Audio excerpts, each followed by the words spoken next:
On the phone with us now, he's responsible for many of the events that happen at Fenway Park. Dr. Charles Steinberg from the Red Sox. Hi, Dr. Charles. How are you? Good, doing fine, thank you. Always a pleasure speaking to you. Give me a little encouragement, please, for the season here. Well, I'll tell you, we find it actually a fascinating time to be looking at our future before our eyes. And when you look at the year that Brock Holt has, you see what a young player can do that surprises you. And it comforts you when you know that while Xander Bogaerts has struggled, his talent is immense, and you're waiting for the click, the adjustments that will have him blossom, or Jackie Bradley, or any of the other young players that you're watching. The talent, our talent evaluators will tell you, is undeniable. Now comes the process of making adjustments at the major leagues, and that's what we're watching. And that rate of adjustment varies player to player. So we don't look season to season. We're looking ahead into the future, and we have these seasons. Every team has these seasons, but we look forward to the future when these newer, younger players are well groomed, and we've seen it in the past, 10 years. Even during the good years, we've had a few off moments. Well, and we want to play well in September. One thing I do love about watching this club is there is energy and enthusiasm and commitment. These are players who love playing, who want to play. This isn't a case where you have, any negative energy or sense of entitlement. These are hungry players who are dying to take advantage of the opportunity that they've been given. And I think that it's not a long-term plan. I think you'll see us continue to make moves, even this year, to improve the club, and to improve the club now. To win as many games as you can, as fast as you can, as Ben Cherington says, and certainly to be a competitive team next year. It's very much like a AAA feeling where the guys are really looking forward to moving forward, so they play extra hard. And it's the same that we're seeing with the Red Sox right now, with these young kids really hungry, like you said. And it's good baseball to go watch. I mean, we love seeing the superstars hitting their grand slams and putting on a show, but there's something, especially in Boston, to be said about the underdog A, and B, just the clubhouse guy. Well, and I think, when we saw last year in a magical season, a stunning season, how well we played, and the camaraderie in the clubhouse, sometimes people say, well, chemistry comes from winning. I think that a counterpoint is this team has chemistry. These are good guys. These are guys who care. They're personable. They enthusiastically embrace the community initiatives that we do. They're a good bunch of guys. You're just watching your children, on the field, on the amateur field, and your heart breaks when the break doesn't go their way, but you still have total faith and belief in them. Yeah. We know that what the future holds, as always with the Red Sox. We know. I mean, we had a stretch there, but we know. We trust our boys. We trust you guys in the office. We know you know what you're doing. One thing about that is really resonant. We were in a staff meeting the other day, and we hang on every word that Ben Cherington tells us, because we don't walk down the hall and into his office and say, hey, how's it going?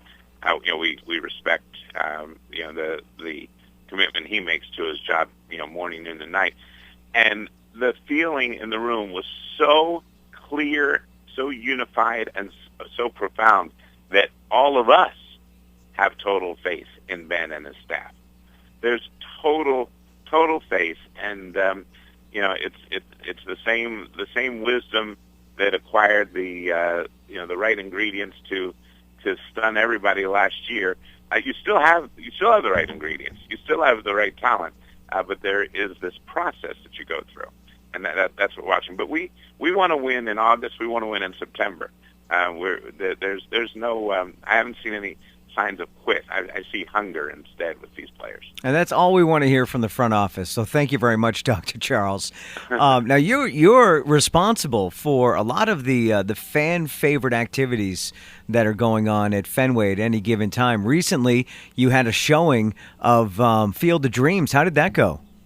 That went beautifully. What made it so cool to me was that the actor Dwyer Brown, who is Kevin Costner's father in that final scene was here and on hand. He's just written a beautiful new book about making that movie, and to bring it to personal life, to have a character that you've watched for 25 years now be here in person. That added a nice touch to it.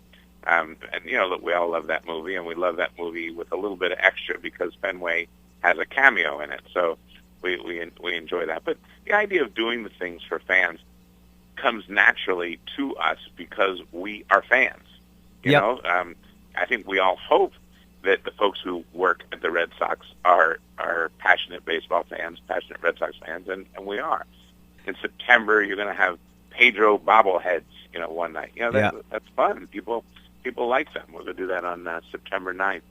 So you just look for ways to make it fun for children, which is the most essential component, of the fan experience.